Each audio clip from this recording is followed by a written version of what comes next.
Uttar Pradesh BJP अल्पसंख्यक मोर्चा के प्रदेश अध्यक्ष कुंवर बाशित अली ने मेरठ में गुरुवार को एक रोज़ा इफ्तार की पार्टी रखी है, जिसमें बड़ी संख्या में मुसलमानों के शामिल होने की बात कही जा रही है।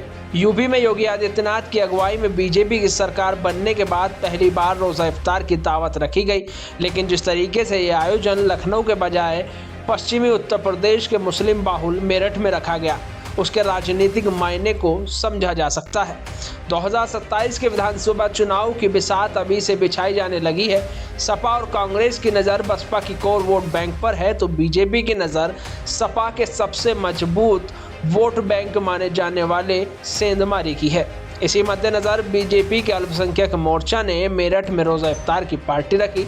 बीजेपी का रोज़ा इफ्तार आयोजनों को मुस्लिम समुदायों के बीच पहुंच बनाना एक सोची समझी माइक्रो मैनेजमेंट रणनीति का हिस्सा है। बीजेपी ने रोज़ा इफ्तार के बहाने मुस्लिम समाज के साथ अपने रिश्ते की डोर को मजबूत करने का दाव माना जा रहा है। वहीं यूपी बीजेपी अल्पसंख्यक मोर्चा की तरफ से मेरठ में गुरुवार को रोज़ा इफ्तार का आयोजन किया गया। इस इफ्तार में पार्टी में योगी सरकार के कई मंत्री, बीजेपी के तमाम विधायक, पूर्व केंद्रीय मंत्री और राज्यसभा सदस्य सहित पार्टी के तमाम नेताओं ने शिरकत की। बीजेपी अल्पसंख्यक मोर्चा के प्रदेश अध्यक्ष कुंवर बाशित अली कहते हैं कि रमज़ान आपसी भाईचारे का महीना है।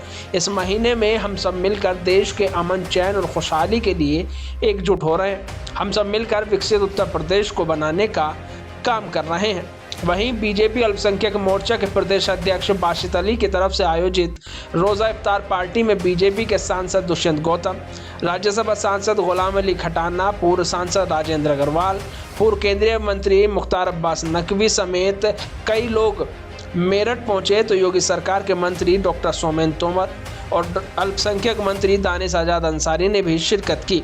इसके अलावा बीजेपी के कई बड़े नेता रोज़ा इफ्तार पार्टी में शामिल हुए। बीजेपी अल्पसंख्यक मोर्चा के रोज़ा इफ्तार में जिस तरीके से भाजपा के तमाम बड़े नेता को बुलाया गया, उससे साफ है कि पार्टी की नज़र मुसलमानों के वोट बैंक को अपने साथ जोड़ने की रणनीति है।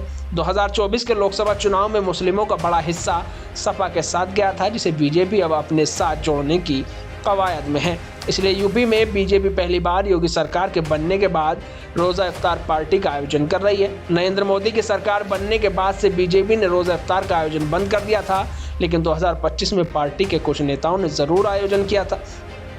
वहीं उत्तर प्रदेश का राज्यपाल रहते हुए राम नाईक हमेशा इफ्तार पार्टी का आयोजन करते थे, लेकिन बीजेपी के द्वारा इफ्तार आयोजन नहीं किया जाता था। वहीं 2027 के चुनावी सरगर्मी को देखते हुए बीजेपी अल्पसंख्यक मोर्चा ने रोज़ा इफ्तार की दावत मुस्लिम बाहुल मेरठ में रखी है, जिसके जरिए पश्चिमी यूपी को साधने का प्रयास जारी है। रोज़ा इफ्तार पार्टी के जरिए बीजेपी यूपी के मुस्लिमों को दिल में उतरने की कवायद कर रही है, ताकि सपा के पीटीए फॉर्मूले को काउंटर किया जा सके। यही वजह है कि बीजेपी ने रोज़ा इफ्तार के लिए पश्चिमी यूपी के तमाम जिलों में मुस्लिम समुदाय के लोगों को निमंत्रण दिया है। मेरठ में होने वाले रोज़ा इफ्तार में 8 से 10 हज़ार मुस्लिम समुदाय शामिल होने की उम्मीद जताई जा रही थी। रोज़ा इफ्तार के बाद बीजेपी नेता मुस्लिम समुदाय के साथ संवाद भी किया और उनके तमाम संदेह को दूर करने की कोशिश करते हुए नजर आए।